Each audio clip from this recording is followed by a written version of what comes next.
Sammensyning med maskesting, hvor de er lukket af, der skal man sørge for, at kanterne ligger op mod hinanden med aflukningskant på hver sin side. Så kan man sy dem fint sammen. Jeg viser det her med en anden farve end den, som det strikket er i, så det er måske lidt nemmere at se det.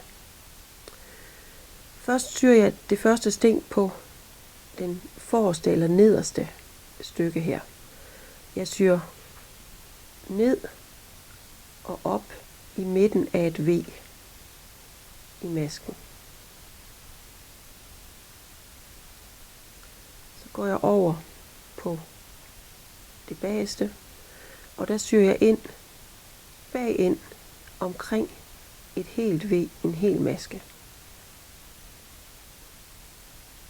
Så er det vigtigt, at man strammer til, så man får dannet en maske imellem.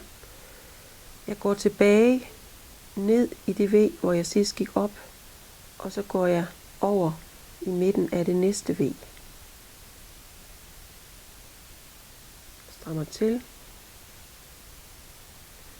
Og heroppe går jeg ind bag et helt V.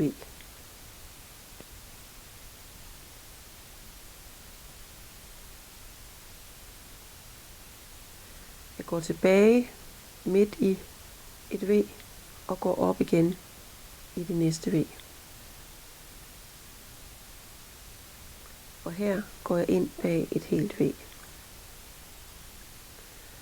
Og nu begynder I at kunne se mine masker, der ligger her, det nye jeg har syet, som danner en lige linje fra V'erne her og op på den anden side.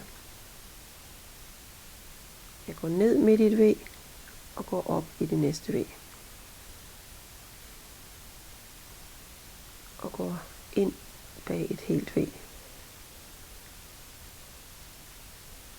Og sådan bliver jeg ved.